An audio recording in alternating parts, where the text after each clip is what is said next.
c'est Soulef avec vous. On y va aujourd'hui pour une recette classique, un gigot rôti au four.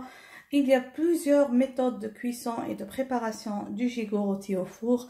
Il y en a la cuisson de 7 heures. Il y a la cuisson où on garde la couleur de la viande bien rose à l'intérieur. Il y a la cuisson à la cocotte. Donc chacun comment qu'il aime déguster le gigot d'agneau rôti. Aujourd'hui, je vais vous montrer une de ces méthodes. C'est la recette qu'on apprécie le plus à la maison. On va présenter ce gigot rôti d'agneau au four avec une écrasée de pommes de terre à l'huile d'olive et à l'ail. Alors directement, on va voir les détails de ces réalisations. N'oubliez pas que durant ces vacances d'été, on publie chaque mercredi et vendredi à 13h15 heure française. Et si vous avez réalisé une de mes recettes, envoyez-moi les photos sur mon email amourdecuisine@gmail.com.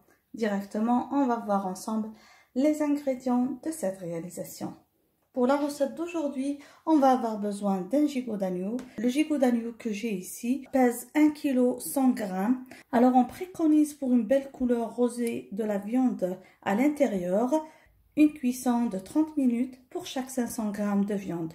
Puisque le mien, il pèse 1 kg 100 g, je vais faire une cuisson d'1 heure 15 minutes. Alors directement, on passe à la marinade et tout ce qu'on a besoin pour la préparation de ce gigot. Pour mariner et pour bien assaisonner le gigot de viande, on va avoir besoin d'ail, on va avoir besoin de feuilles de laurier, de thym, on va avoir besoin de romarin, on va avoir besoin de sel fin et de gros sel. On aura besoin aussi d'un peu de poivre noir et d'huile d'olive. L'oignon, moi je vais juste le mettre dans le plateau pour que le gigot de viande ne soit pas brûlé d'en bas. Alors directement, on va voir ensemble le procédé de cette réalisation. Tout d'abord, je vais commencer par bien saler le gigot de viande. Alors j'utilise le sel fin. Le sel fin, il va tout à l'heure pénétrer à l'intérieur. Donc je fais comme ça.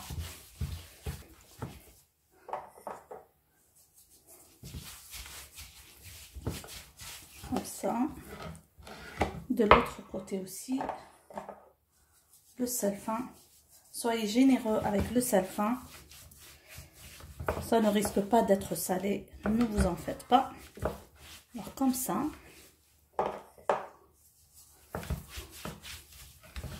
Voilà. Alors maintenant, pour parfumer notre gigot d'agneau, je prends comme ça les morceaux d'ail et je vais à la partie de la souris. Donc pas la chair, mais plutôt la souris. Et je vais faire comme ça, des incisions comme ça inclinées. Et on va mettre l'ail. On va bien mettre ça tout autour de la souris. Donc comme ça. Je mets l'ail à l'intérieur. Encore comme ça.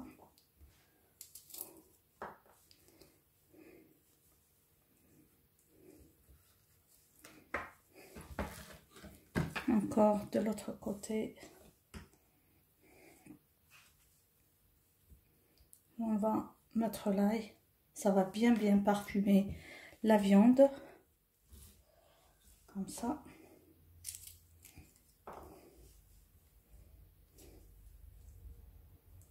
Voilà. Je prends aussi ce côté-là. Je vais insérer l'ail dans les endroits qui sont déjà ouverts. Donc je ne vais pas faire beaucoup d'incisions pour que le jus ne va pas trop échapper de notre viande.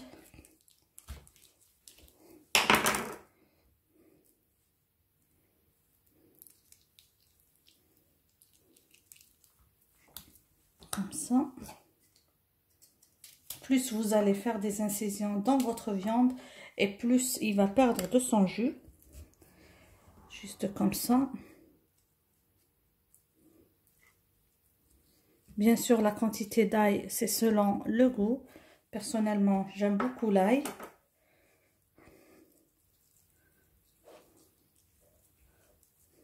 Voilà. Encore une ici. Voilà. On peut aussi dans les mêmes incisions mettre un peu de romarin. Comme ça. Le romarin, il est déjà lavé. Juste pour information, donc un petit peu comme ça. On prend comme ça un large saladier allant au four. On vient déposer de larges rondelles d'oignons pour tout à l'heure déposer le gigot d'agneau par-dessus.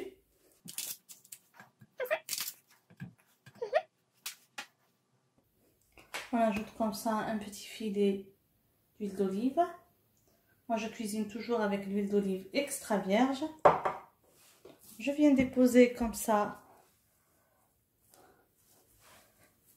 le gigot sur l'oignon. Aussi, on vient mettre un joli filet d'huile par-dessus. Comme ça que je vais badigeonner avec l'huile.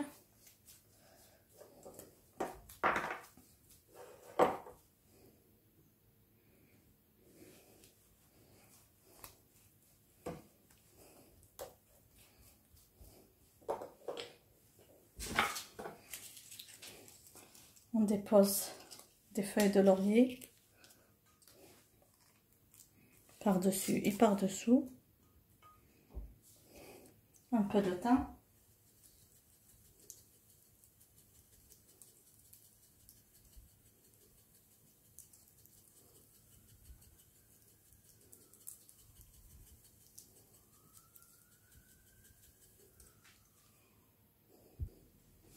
Je vais aussi ajouter comme ça du romarin par-dessus.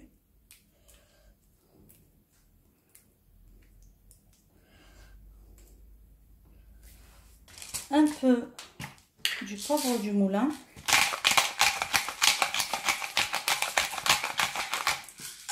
L'ail juste comme ça dans le moule avec la peau. Ça va donner encore plus de saveur. Et du gros sel par-dessus aussi. Ça va donner tout à l'heure une belle croûte. Voilà, comme ça. Et je vais mettre à cuire dans un four préchauffé à 180 degrés. Pour 1 kg 100 g de viande, je vais faire une cuisson d'une heure 15 minutes. Pour information, je ne vais pas couvrir la viande, je vais la laisser telle qu'elle est comme ça. Je vais faire la cuisson dans un four avec une chaleur tournante. Une chose importante que je dois mentionner aussi, c'est après 30 minutes de la cuisson du gigot d'agneau dans le four, j'ai l'habitude d'ajouter un demi-verre d'eau bouillante juste sur les côtés. Ça va déjà donner un peu de vapeur dans le four, ce qui va permettre une cuisson dans un peu d'humidité pour avoir une viande bien tendre. Aussi comme ça, vous n'allez pas brûler les oignons et vous n'allez pas avoir un résultat cramé. Là, comme vous voyez, après 30 minutes, j'ai ajouté un grand d'eau, juste un peu d'eau bouillante. J'ai mis l'eau bouillante pour que le moule en pyrex n'éclate pas. Maintenant, il ne reste plus que 30 minutes de cuisson du gigot d'agneau. Je vais profiter pour préparer l'écrasé de pommes de terre. Alors, juste pour information, quand le gigot d'agneau va être cuit, je vais le retirer du four. Je vais le couvrir légèrement avec une feuille d'aluminium, le laisser reposer au moins 30 minutes. Avant de passer à la dégustation, c'est très important de laisser le gigot d'agneau reposer à la fin de la cuisson. Pour cet écrasé de pommes de terre, on va avoir besoin de pommes de terre à chair farineuse. On va avoir besoin de gousses d'ail, on va avoir besoin de sel, de poivre noir, c'est selon votre goût. À la maison, on aime bien le poivre noir. On va avoir besoin d'un peu de lait et d'huile d'olive extra vierge. Alors directement, on va commencer par faire la cuisson de la pomme de terre dans une eau bouillante salée, au moins 20 minutes. Donc on va couper grossièrement la pomme de terre.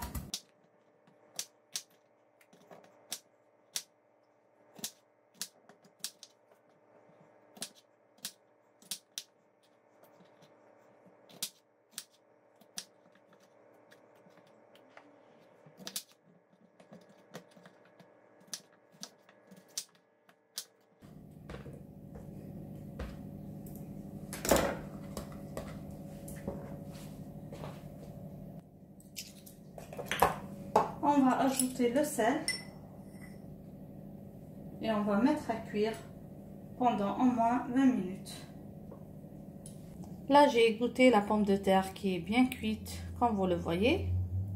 J'ai dégermé les gousses d'ail que je vais hacher. Là, on a préchauffé un fond d'huile. Je vais ajouter la pomme de terre et l'ail haché. On va écraser comme ça.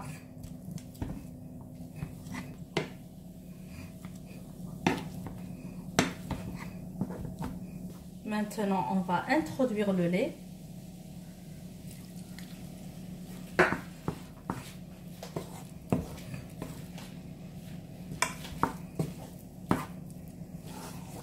Laissez bien absorber par la pomme de terre. Ensuite, on va ajouter le filet d'huile d'olive extra vierge. Et comme ça, l'écrasé de pomme de terre est prête à la dégustation. Comme vous voyez, c'est une recette extra rapide. La différence entre l'écrasé de pommes de terre et la purée de pommes de terre, c'est que dans l'écrasé de pommes de terre, vous allez avoir un mélange crémeux avec un croquant, des morceaux de pommes de terre qu'on n'aurait pas bien écrasés. Là, je vais ajouter l'huile d'olive. Et et vous pouvez présenter cette écrasée de pommes de terre ou bien garni avec juste un peu de poivre noir, un peu d'espelette ou selon votre goût, des ciboulettes, du persil, chacun comme il aime. Là, on va retirer du feu et directement présenter ça avec le gigot d'agneau. Voilà le gigot d'agneau à la sortie du four. Alors, j'ai un petit peu de sucre. Bien sûr, vous pouvez tout à l'heure ajouter un peu d'eau juste pour récupérer le sucre pour arroser l'écrasé de pommes de terre. Comme ça, je vais juste récupérer le peu que j'ai pour arroser tout le gigot avec ce sucre. Comme ça. Et je vais couvrir la viande, comme je vous ai dit, avec une feuille de papier d'aluminium. Et je vais laisser reposer ça au moins 30 minutes avant de déguster notre plat. Je couvre juste comme ça.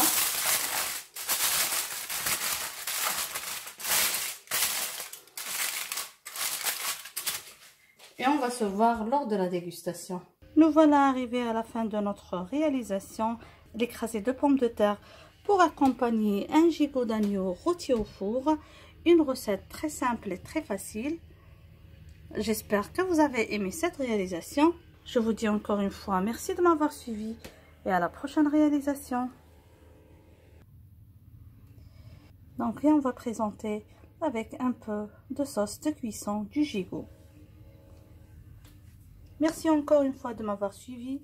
N'oubliez pas, si c'est la première fois que vous trouvez sur cette chaîne, de vous abonner, d'activer la cloche pour être notifié de toutes nouvelles publications. Sur ce, je vous dis à la prochaine réalisation et bisous.